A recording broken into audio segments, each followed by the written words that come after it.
Halo Sobat ASN, selamat datang di channel YouTube Fungsional Indonesia. Di sini kita bakal bantu Sobat ASN mempersiapkan diri menghadapi seleksi P3K dan CPNS dengan pembahasan lengkap dan mudah dipahami. Sebelum lanjut, yuk like, komen, dan subscribe channel YouTube ini supaya Sobat ASN gak ketinggalan video pembahasan lainnya dari kami. Nah, di video kali ini kita akan bahas soal-soal P3K dan CPNS untuk formasi jabatan penata ketentraman dan ketertiban umum. Pembahasan ini bakalan penting banget karena bisa bantu Sobat ASN memahami pola soal dan fokus belajar di bagian yang tepat. Yuk, langsung aja kita mulai pembahasannya. Baik teman-teman, selanjutnya yaitu ada soal dari penata ketentraman dan ketertiban umum. Soal nomor 1 yaitu, dalam rangka meningkatkan kualitas pelayanan publik, pemerintah Kabupaten X melakukan penyesuaian kebijakan dan pelimpahan sebagian kewenangan kepada kecamatan. Namun, kebijakan tersebut mendapat sorotan karena dianggap bertentangan dengan prinsip pembagian urusan pemerintah menurut Undang-Undang Nomor 23 Tahun 2014. Berdasarkan ketentuan dan dalam undang-undang tersebut, langkah pemerintah daerah yang paling tepat dan sesuai kewenangan untuk memastikan efektivitas pelayanan tanpa menyalahi aturan adalah A. Menyerahkan sebagian kewenangan pelayanan publik kepada kecamatan melalui pemerintah kepala daerah. B. Menugaskan langsung camat untuk menjalankan urusan wajib pelayanan daerah seperti pendidikan dan kesehatan. C. Melakukan koordinasi dengan DPRD untuk menyerahkan seluruh urusan pelayanan kepada tingkat kecamatan. D. Memberikan pendelegasian tugas kepada camat sebagai perangkat daerah melalui keputusan bupati sesuai peraturan perundang-undangan. E. Meminta pemerintah provinsi untuk mengambil alih urusan pelayanan publik karena keterbatasan sumber daya manusia kabupaten. Nah, kira-kira untuk jawaban yang paling tepat yang mana ya, teman-teman? Baik, teman-teman, untuk jawaban yang benar yaitu D. Memberikan pendelegasian tugas kepada camat sebagai perangkat daerah melalui keputusan bupati sesuai peraturan perundang-undangan. Oke, selanjutnya di sini kita akan menganalisis untuk jawaban yang salah. Untuk soal nomor 1, yaitu A, salah karena pelimpahan kewenangan tidak bisa memberikan hanya dilakukan dengan peraturan kepala daerah saja. Harus mengikuti mekanisme yang diatur dalam undang-undang dan peraturan turunan, termasuk evaluasi beban kerja, kapasitas, dan persyaratan administratif lainnya.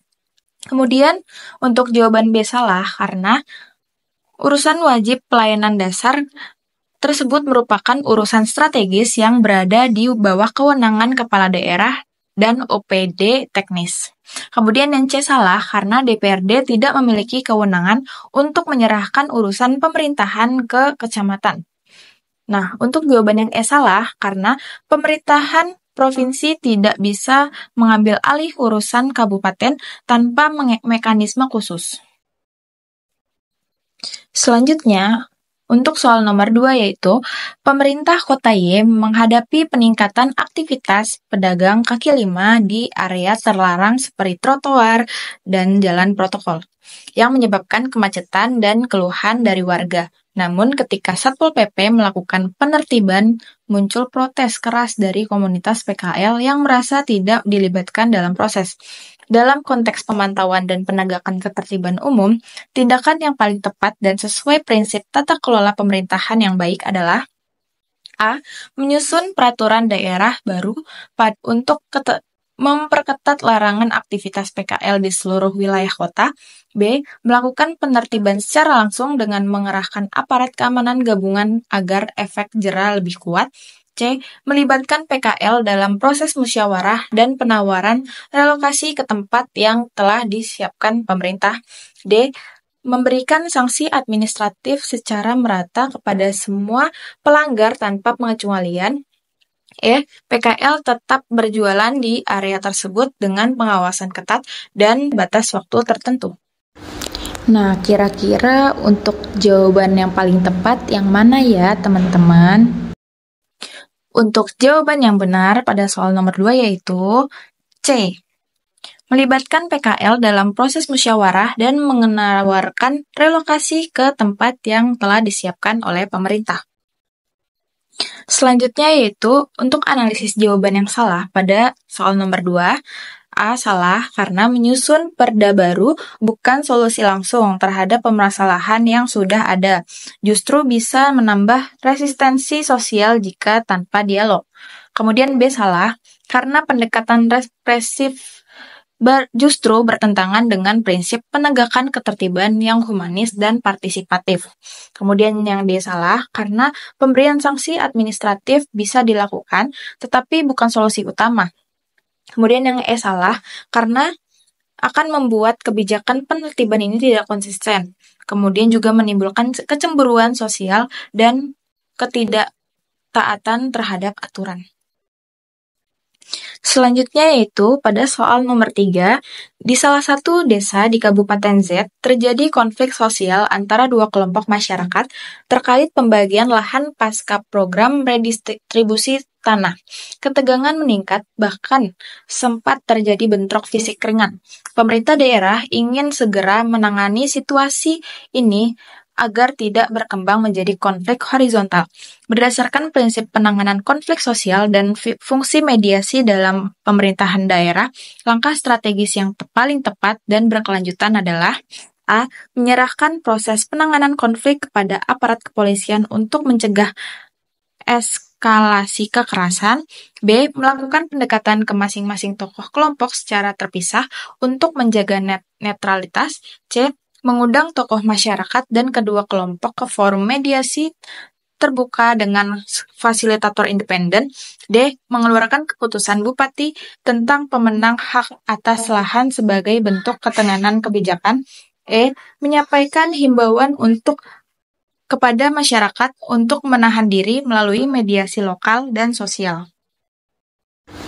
Nah, kira-kira untuk jawaban yang paling tepat yang mana ya, teman-teman? Jadi, untuk soal nomor 3, jawaban yang paling benar yaitu C.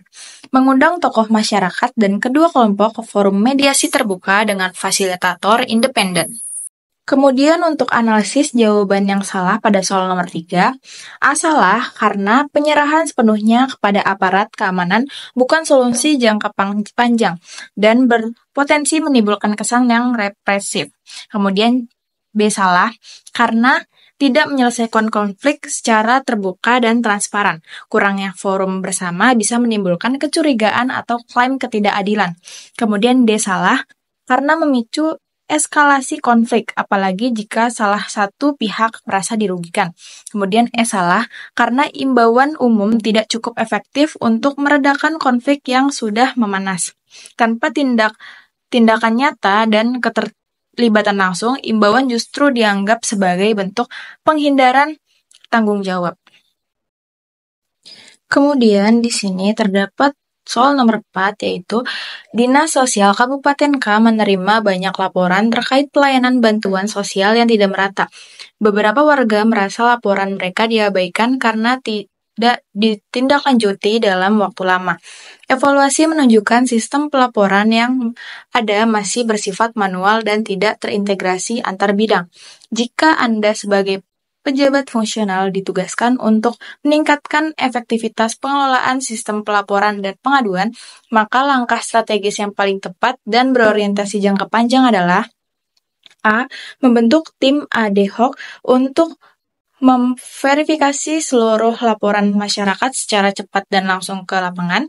B. Membuat aplikasi digital sederhana untuk menerima laporan walaupun belum bisa terhubung dengan database utama. C. Menyusun SOP tindak lanjut pengaduan untuk semua bidang, disertai pelatihan petugas dan pengawasan berkala. D. Mengalihkan semua laporan masyarakat ke call center pusat agar lebih terkonsentrasi dan efisien. E. Menutup sistem pelaporan sementara sambil menyusun sistem yang baru agar tidak ada laporan yang tidak tertangani. Nah, kira-kira untuk jawaban yang paling tepat yang mana ya, teman-teman? Nah, kemudian untuk jawaban yang paling benar yaitu C. Menyusun SOP tindak lanjut pengaduan untuk semua bidang disertai pelatihan petugas dan pengawasan berkala. Kemudian di sini analisis untuk tiap jawaban yang salah pada soal nomor 4, yang A salah karena tidak terjawab akar masalahnya dalam sistem, yaitu kurangnya prosedur tetap dan terintegrasi. B juga salah karena tanpa terintegrasi sistem utama dan tanpa prosedur tindak lanjut, aplikasi hanya menjadi tempat penampungan pasif. Kemudian D salah karena mengabaikan prinsip desentralisasi dan otonomi daerah. E juga salah karena akan mengurangi transparansi dan partisipasi publik serta menciptakan ketidakpercayaan. Selanjutnya, pada soal nomor 5 yaitu dalam rangka menyambut perayaan keagamaan besar yang rutin menimbulkan kepadatan dan potensi gesekan sosial, pemerintah kota X ingin memastikan ketertiban umum dan perlindungan masyarakat berdasarkan prinsip koordinasi antar instansi terutama dengan aparat keamanan. Tindakan yang paling tepat dan sesuai dengan prinsip kolaborasi serta kewenangan pemerintahan daerah adalah A. Mengeluarkan surat edaran yang mewajibkan aparat keamanan untuk berjaga di lokasi acara keagamaan. B. Menyerahkan seluruh penanganan keamanan kepada Polres setempat agar tidak terjadi tumpang tindih wewenang. C. Melibatkan aparat keamanan dalam rapat koordinasi lintas sektor dan menyusun rencana pengamanan bersama. D. Menyampaikan laporan potensi gangguan ke tingkat provinsi agar pengamanan dilakukan dari tingkat yang lebih tinggi. E. Menugaskan Satpol PP untuk mengambil alih pengamanan secara penuh tanpa campur tangan aparat TNI Polri.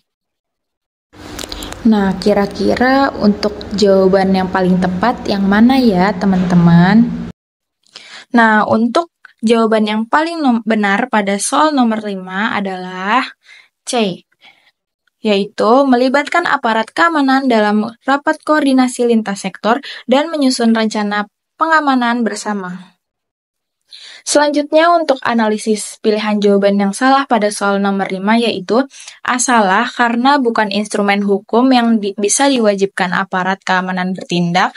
Kemudian B juga salah karena mengabaikan peran strategis pemerintah daerah dalam pengelolaan ketertiban umum. Kemudian jawaban D salah karena langkah kurang efisien untuk penanganan peristiwa lokal yang bisa diatasi dengan koordinasi internal, dan ini bisa menimbulkan keterlambatan respon. Kemudian E juga salah karena TNI dan Polri akan melemahkan kapasitas pengamanan, apalagi jika acara berskala besar dan memiliki potensi konflik. Itu dia pembahasan soal-soal untuk formasi jabatan penata ketentraman dan ketertiban umum kali ini. Semoga bisa jadi gambaran awal buat Sobat ASN yang sedang mempersiapkan diri untuk mengikuti seleksi P3K dan CPNS tahun ini. Kalau Sobat ASN ingin akses ke materi yang lebih lengkap seperti kisi-kisi, soal-soal latihan terbaru, kunci jawaban, dan pembahasan detail, langsung aja berlangganan akun premium di website kami di fungsional.id. Di sana semua sudah disusun sistematis dan mudah dipahami. Bisa jadi bekal terbaik kamu buat lolos seleksi P3K dan CPNS tahun ini. Sampai jumpa di video selanjutnya. Tetap semangat, belajar, dan wujudkan impianmu jadi ASN.